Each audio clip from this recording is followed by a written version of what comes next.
Good Right. morning. Morning or afternoon, wherever we are right Yeah, now. oh gosh, that's right. It is officially afternoon by you. Yeah, it I'm is. so Yeah. excited. How are you doing? Yeah, I'm getting over my perpetual sickness this winter, but I'm like doing a lot of thinking about um when do I know it's enough? Yeah, how about you? Same. And I think some similar like tensions or pulls is to you is like there I have moments where I'm really excited about I get all these ideas and I'm excited about pursuing them. But then I start pursuing them and I'm like, whew, I'm tired and this is a lot of work. uh, Hmm. and so, yeah, this idea of, what's enough and will I ever be satisfied? And what would that look like? Yeah, I think those are tough things for me. Yeah, I've been reflecting a lot this winter because I feel like most of this winter I've been not 100%. So either like navigating grief or being sick, having a cold or something like that. And that has made me have to slow down because it just didn't have the energy to go full throttle. But I was in this intensive over the weekend where it was like full of entrepreneurs who are just working on their consulting businesses or whatever. And I was sitting there thinking, like, I think I'm good. Like, I just love being around the energy and hearing all of their ideas and remembering a time when I was there. But I was like, yeah, I think I'm good. Like, I feel like I'm speaking enough. I love my membership community. I like my job. And there are moments of time where I'm like, I'm a little bored or a little understimulated. And I know that feeling because I've had it like every year for like at least the last 5 years where I get a little bored in the winter. So then I pick a project and then it blooms in the spring or the summer. And then in the fall, I am stressed and exhausted. Hmm. And so, like, trying to break that cycle this year. So, like, tolerating the feeling like nothing amazing is happening, but life is good. And like being okay with living in the good. Yeah, that sounds so great. I'm so happy for you. Can I sit at Me your feet too. and learn? I'm hoping like me saying it out loud will help me like go through the spring and just let myself just be okay with what is. Hmm. Because there's still that little chatter that says, I'm sure. you're missing something, or like the creativity and like I don't know, what are they Hmm. like the adrenaline or whatever the thing that Hmm. is like captivates me in the spring, but trying not to do that. Yeah. I mean that it sounds so wise. Because I go through something similar, but let me ask you this because I know we're similar in this way. Like you've devoted your life to collective liberation, right? Like in all things. And Mhm. some of the most like obvious ways that that shows up is in your vocation, right? In your salaried job, in your group practice, in your membership community. It's infused in all those things. And so is part of why it feels okay to be like, this is enough. I think this is enough is because you could look at all these places in your vocation, but also outside of your vocation to say, I'm doing so much good that it can be enough because I'm doing so much good. Is that part of it? I wish that was true. Damn I'm it. so glad we're recording this because I should like take a snapshot of what you just said. Because if that was true, I don't think I would be wrestling, right? I think there's a part of me, and this is what I've been trying to do intentionally the last couple of weeks, is remind myself like I was in my membership community chatting with some people, like we were doing a book discussion, Angela Davis's Freedom is a Constant Struggle. And like I highly recommend that book for any budding or serious activists. But I was thinking about like, I'm not doing enough. I literally said, I feel like I'm not doing enough. And I guess like part of activism is you always feel that way because the world is on fire and there's so much oppression and stuff. And yet, you know, it's so funny because they laughed at me, like in a loving way. They laughed at me. Um, and and I think there's that chatter, that voice inside my head that says, it's not enough. You're not doing enough. Do more. Right. And like the part that's missing for me feels like on the ground resistance, or on the ground, like being part of a local or grassroots organization. But like we all have our talents and abilities. And like I have maybe different talents and abilities that I'm using elsewhere, but my brain just like compartmentalizes that and I forget. Like I volunteered to do this like quarterly UU minister thing, which is coming up. And that's when I remember like, oh, I'm reading hundreds of pages of these applications and like sitting in on these meetings for like 4 days. And but I forget about that in the months where I'm not doing that. And it's like, yeah, the mind is so funny, the way that it tricks us into thinking we're not doing enough. And then we keep adding more stuff and then we're stressed and then our body like collapses and we begin the cycle again. Yeah. Oh, I was so hopeful that you had found some secret to like deeply believing in your bones you're doing enough. And then you could teach us, because I think that's my problem right now, is that I'm like, I'm not doing enough. I want to do more for my community. And that feels, and the problem, I was about to say, and that feels really genuine, but the problem is it always feels really genuine. And at what point is it like, okay, so now I'm creating community for neurodivergent families in Oak Park. That's where I live, right?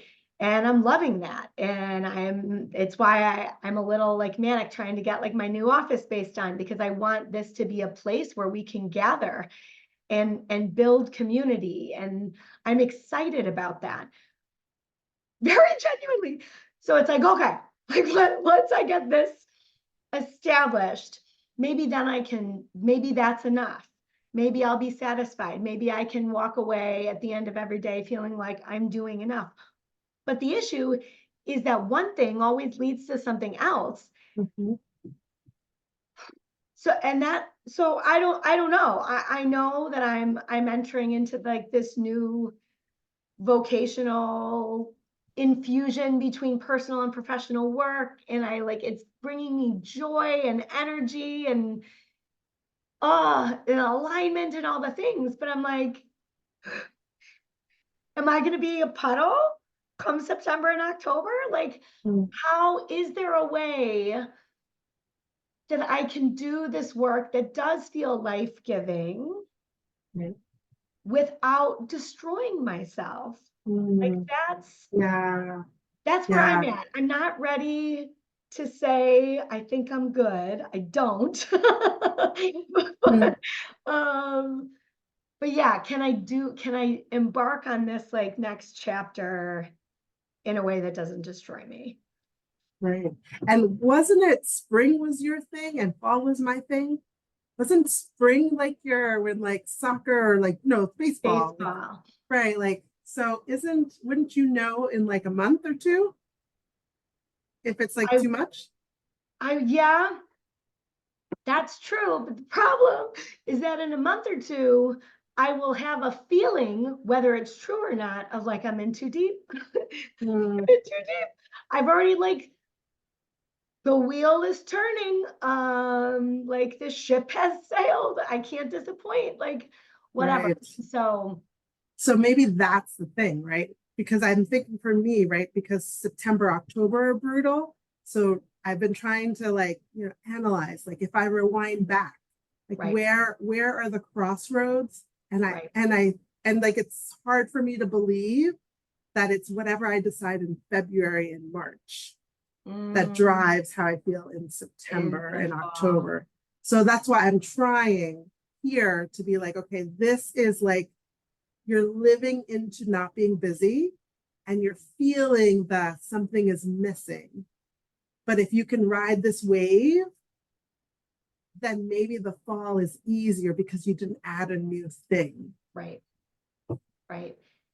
And we're always back to, being able to like sit with feelings without acting on them, aren't we? Yeah, yeah. It really is the foundation of so much good stuff. Yeah, yeah. But I mean, I love that you're like excited and finding joy. And like I would root for everyone to be excited and have joy and have like a way that they're giving back or building community, especially for any minoritized group. And so it's like, how I guess like how do we live into that while also building in care for ourselves? That's right. Right. Name of our show, right? Rest and Awaken. That's right. Yeah. Like it needs, and I think that's my battle. And I wonder if that will resonate with you or maybe others, is like there has to be balance. Otherwise it just so easily goes askew. But balance takes so much self-reflection and self-awareness and insight, because it's so easy to just get swept up in what culture is demanding of us, or like whispering in our ear about, or shouting in our ear about. And it just takes those moments of stillness to be like, wait, what's my voice? what's my voice in here, which is always confusing for me, right? Like what is culture just telling me, like I'm being lazy, I'm not living up to my potential, if I'm not constantly doing something, versus a need for pause or break or rest. Yeah. Separating out the voices is tricky. Yeah. Yeah. And the part of me that's like, likes to self-analyze is like, what is it about me that has difficulty like living for long periods of time into I'm good? Like I don't need to achieve anything else, that I'm good. And I think that's what I'm trying to like meditate on these days, is like, what does it feel like to be in a stable, easy space for a prolonged period of time? And is there some you're not good enough that drives the keep going, keep going, keep going? Because I don't want that to be the thing that drives my decision making. Right. Right. And that, it's when you were like, what is about me? My first instinct was to be like, it's not you, it's culture. Like culture tells us to do this and culture tells us something's wrong with us, right? But it's like, you're so good at holding the both hand, but it is probably both, right? Yeah. And how much they inform and exacerbate one another is exactly what makes it so tricky. Yeah, absolutely. Because I like when I think of liberation, I think about, that happens inside of me.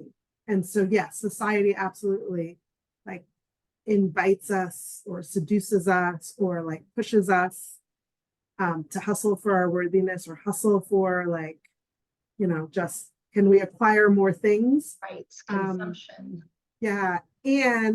But there's a part of me that accepts the invitation, accepts the seduction, right? Like that's the sleep part, right? Is if I don't realize like, part of this is like me internally thinking, well, how much money does my family need to make? Right. Right. In order to live an easy life, or to pay for college, which is insane how expensive college is. And that's only a few years away. And like, so I feel like I'm in evaluation of what's my relationship to capitalism, right?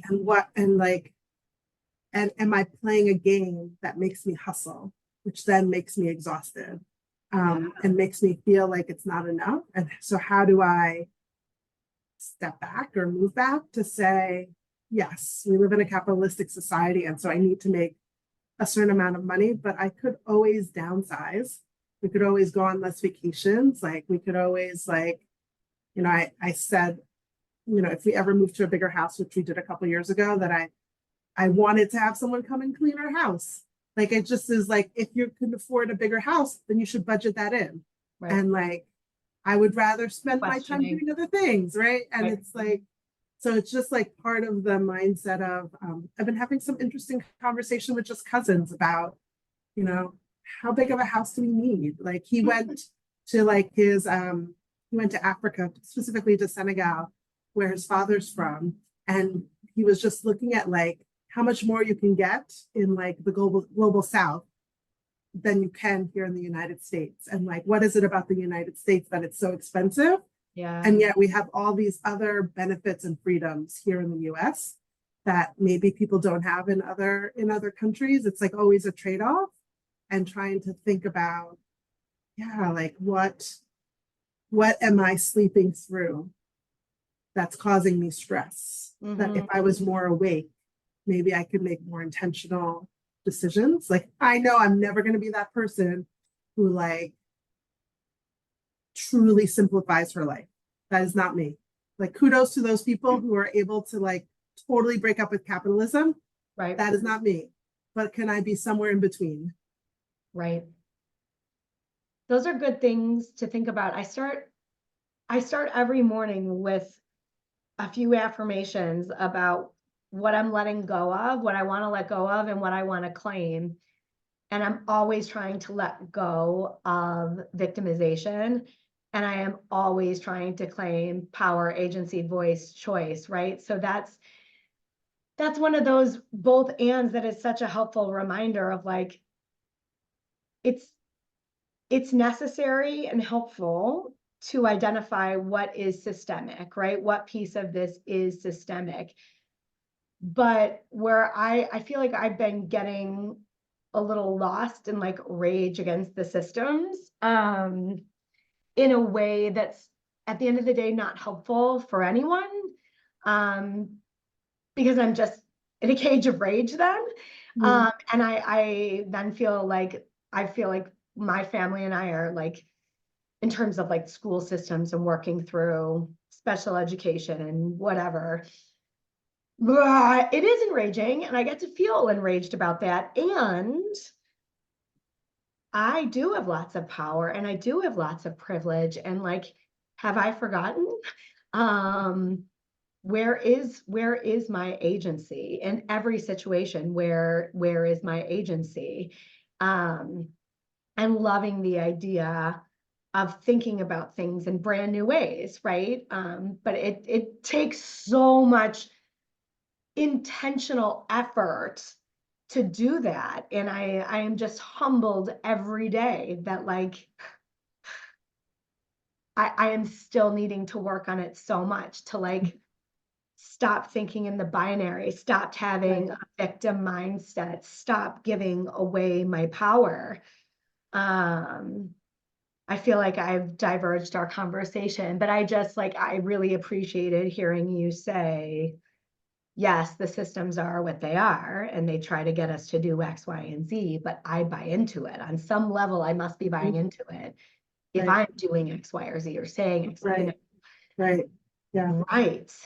Yeah. The system, is only as powerful as the people who live in it, right? And like, are disruptive of it or supportive of it. And, it's been, part of what I'm doing in my free time, which I've learned to accept that part of my free time is like learning about, atrocities happening in other parts of the world. And it's like 2 weeks ago, I was in a webinar that was about specifically focused on Haiti. And both my parents were born and raised in Haiti. Like, the whole Edmond family is pretty much Haitians. And it's one of those things where I feel like Haiti is one of those countries who like, my heart breaks for Haiti, and just the ways in which it was like the first like, independent country, like to free itself from slavery. And yet, because of the reparations that it had to pay to France and the US, right, it had to pay to their colonizers, reparations that like really bankrupted them. And so like, what I learned in the webinar was that like Haiti has been an occupied state for like basically the last 20 years, which I didn't didn't know that. Like I knew it struggled with lots of stuff. But it just like there's like all of this uprising that's happening there now. And like I think about the ways in which it's like so much like ancestral love for Haiti. But in some ways, that's I think part of the voice that sometimes tells me I'm not doing enough. Like when I think about like I've never been to Haiti as an adult. Like I went as like a very little kid. So I basically have almost no memory. And I remember last year like feeling a call to go there. And my dad was going to go. And so I asked, can I go with you? And he said, I would not recommend it. It's dangerous. And it's like heartbreaking because I'd love to go there. And yet I also want to be safe. But then I also think about like that's part of my privilege, right? Is like I can choose to be here in the US and the comforts that I have, not to say that the US doesn't have its problems, but it's all relative, right? And so I just think about like, particularly those of us who are committed to social justice and collective liberation, it's like there's a part of us that will always be a little uneasy because we know that just a country away, there's like all of these atrocities, like people who are experiencing daily oppression, right? And like fearing for their lives on a daily basis. There are parts of the US that are like that. And so I think like that, I feel like I don't want to let go of that part of me that's uneasy, because that's the part that mobilizes me into action, because it's so easy to be asleep and say like, well, I'm just going to deal with what I can deal with. That's right. And like, and not deal with all of that other stuff. That's right. So it's growing bandwidth for discomfort, right? Because it's what allows us to keep a foot in the hard stuff, the uncomfortable stuff, while having another foot in our comfort, in our privilege, which is what affords us choice and voice and agency in so many ways, right? So it's like we need both. We need both. And just so many of us, God, myself included, have just we have not received good learning about how to do that. So man, it's a struggle. Yeah. Yeah. Yeah. And I think the phrase or mantra that I've been thinking about the last couple of months is like, that if one of us is not free, none of us is free. Like, so wherever we're talking about genocide, the quiet genocides, like all the ways in which humans hurt other humans, is like, how do we think of like every single one of these places where there's harm happening, particularly systemic harm, is like it's all interconnected. So wherever we're fighting for liberation, whatever like speaks to our spirit and our heart is like, how do we see that it's all interconnected? That's right. Like I don't want harm to happen to Jewish people, to Arab people, to Haitian people, to people in Sudan and Congo and like Ethiopia, like all of the places I don't want harm to happen. And so like I feel like we're living in a time, particularly because of social media, where people have a cause and like that's it. And it's like not seeing that it's all connected. Like if you care about the climate, then it's all interconnected to all of these other things too. That's right. And that I feel like that helps with the original thing that we started with of enoughness. It's like we can't all work on all the things all the time.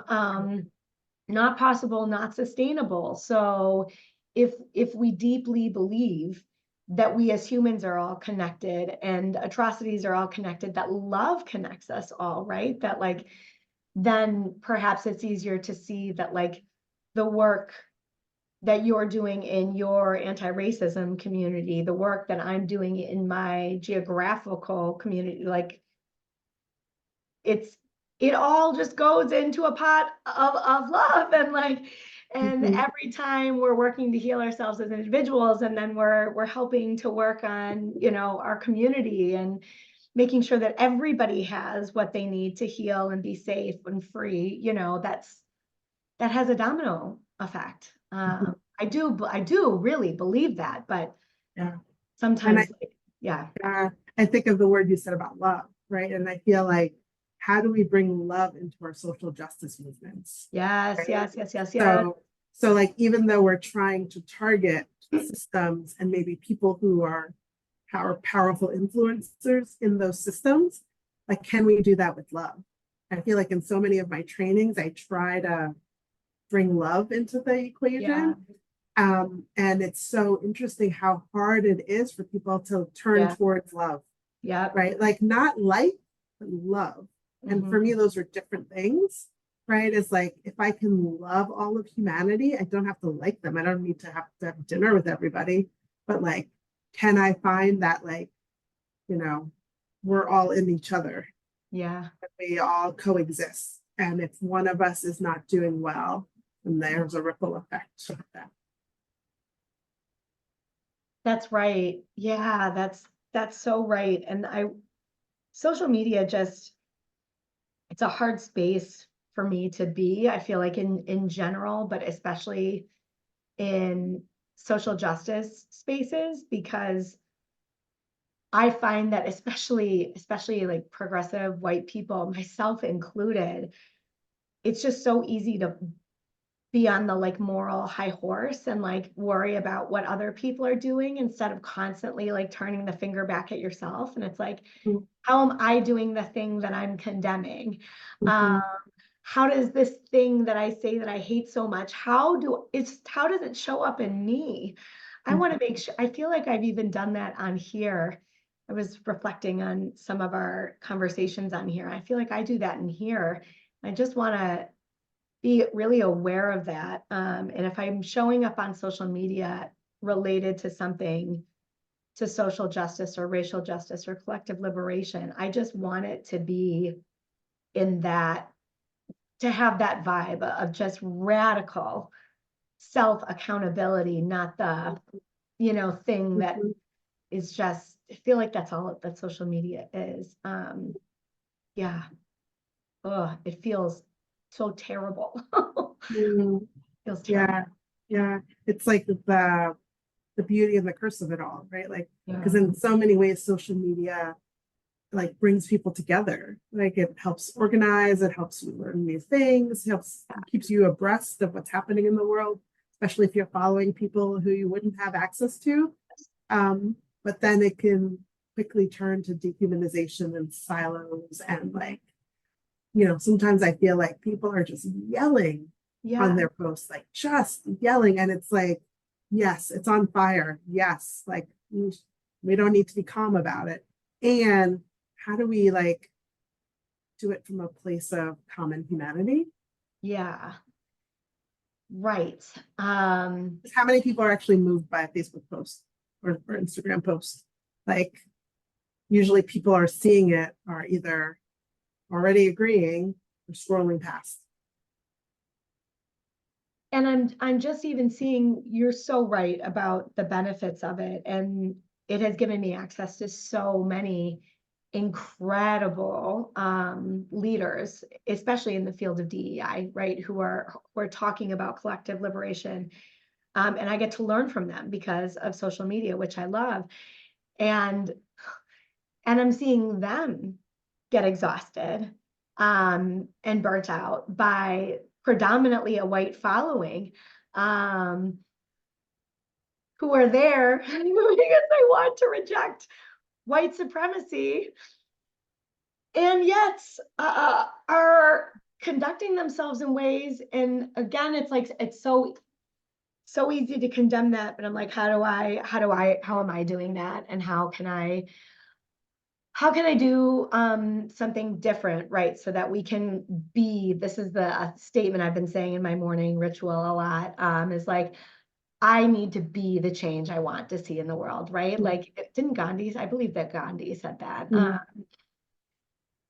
How can I stop being so invested in what other people close to me, very far away from me on social media or in some other part of the world, what can I do every single day? How can I be the change that I want to see in the world? And that sounds so simple, but it's kind of a radical shift, and not something, I don't know. Yeah, it's tricky. It's really, for me, it's really, really tricky. Yeah. Yeah, it feels like that ongoing discernment of like figuring out like how much of this should enter into my life, how much what's it doing to my nervous system, what's it doing to my psyche, my spirit, and I guess I always want people to take care of themselves, but like balancing community care with self-care. And so Yeah, how does that like, yes, maybe I turn away for a period of time, but then how do I re-engage in a different way? Because part of right, privilege is I get to turn away. Right. right. And so like how do we find like little nuggets? Like I love hearing about like the community you're creating locally, right? Because that's like what are the little ways that we can do stuff? Like I keep That's thinking right. like every time I start to get burnt out, I pivot. I don't like go away. I just pivot. And for me, That's that right. works because it keeps me engaged. So it's like, Yeah, okay, I need to do less anti-racism workshops because it was like soul killing right. for like a period of time. And like I didn't stop. I just like created a membership community because I was like, I just want people who have similar values who want to Yeah, do this work with me long term. I don't right, want to talk about anti-racism 101 5 days a week. right. Like I'm beyond anti-racism 101, right? And so, and like it's so interesting because um, in my counseling center, we're talking about how can we be a more neuro-affirming like counseling center and like reduce barriers because like it's insane how expensive it is to get testing in order to get accommodations on campus. And so like, what can we do at the counseling center to make it less of a barrier? Like that's community care. That's right. Like maybe the best care we can provide for our students is giving them a letter that says they need accommodations, right? Because there's nothing wrong with them. They just Right. have a brain that's wired differently and learns differently. And so they need this letter that says, that affirms that. And then that opens all these doors for them. And it's like, what are systemic changes Yes. that we can make? And to me, all of that is connected to anti-racism, even if Yeah. it's not exactly what people define as anti-racism, but like there's intersectionality with neurodiversity and like all of these other things. So it's like, how do people keep pivoting so that like, okay, you're overwhelmed here. Okay, like find a different way to make a difference. I love you said don't stop, just pivot, right? And I feel like especially as a white woman and for our white listeners, like that feels just so, so important, the pivot piece, right? Because again, that's the third way, that's the messy middle. The Mm-hmm. binary is like you do this 100% or you stop. Yeah. um, and that, so I love that as the third way, and that just speaks to so much to my soul because like that's where I have been able to like find energy, right?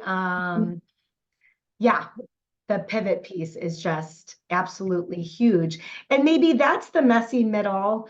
I'm thinking about, I'm always so sensitive about like, have I taken the conversation in a totally different place? So I'm like always mindful. I'm like, where do we start? Enoughness, right? Colleen, I'm going to bring it back. Um, Maybe that's part of the enoughness, right? Is like, maybe the feeling of like I'm not doing enough is like these old ideas, these antiquated beliefs about what that looks like, and maybe I just need to redefine what enoughness is. Mm-hmm. There's been a big feeling for me of like, if I'm not on social media, like saying, like engaging in whatever the conversation is at the moment. If I'm not engaging in whatever on social media, that's not enough. And I've been sitting with that a lot, being like, but I'm doing a lot of other things. It's just less visible. Mm-hmm. So is this really a matter of enoughness, or is this really a matter of like, am I being perceived? Am I being perceived as Mm-hmm. like I'm not doing enough? Right. But when I actually feel like I'm doing a lot of stuff, it's just way less visible. Yeah, totally. I'm not like noise, noise, noise, noise. There's just like a lot of noise. And so this messy middle of like, if I am contributing, am I contributing in a way that that brings me joy, or that makes me feel excited about what I can contribute. That it may be hard, but it also fills me too. Right. And then it maybe doesn't look the way that dominant culture says it should look. But is it making a difference? And I think if I can say yes, which is Right. not to say you don't sit in the discomfort and that discernment of like, am I not engaging because of privilege, because of avoidance, because, right, like there's so many things to sit to really think about there, but to get to sit in that, then that's the messy middle. That's the third Right. way. Like we Right. get to just sit in that and wonder, and Right. it's nice to have a third way. Yeah, absolutely. Yeah, and I think I love that idea of we could be like great contributors to our communities, and we don't need to post it on social media. That's right. Right. And like it's almost like, a whole generation of people is like, if it doesn't exist on social media, it doesn't It doesn't exist. Right. exist. Right. And so like, how do we challenge that? And like part of I think what I've been thinking about is I wonder about like the grassroots stuff that's happening that doesn't have visibility. And like I would love to support that stuff. Right. And Well, so right. And so it's like, yeah, it's always a continual process of discernment. yeah. But I'm leaving this conversation with a sense of I'm good. Right. And like I'm exactly where I need to be right now. I love that for you. I love that for you. I'm leaving this conversation with the messy middle. What are the third, fourth, fifth, X number of choices we have that we're not thinking about? Because we haven't been conditioned to think about that, because our brains don't like more than just either or, for all the reasons, and just constantly trying to think about what are my other options here? What are the other perspectives here to consider? And it might be uncomfortable to look and sit with those things, but that's a worthy pursuit, even if it's uncomfortable. Yeah, always such a great reminder. Yeah. Feels like always a pleasure. Yeah, same. Yeah, folks, like, follow, comment, all the things. Yeah, absolutely. Check us out. Cool. All right. See you next time. Bye. Bye.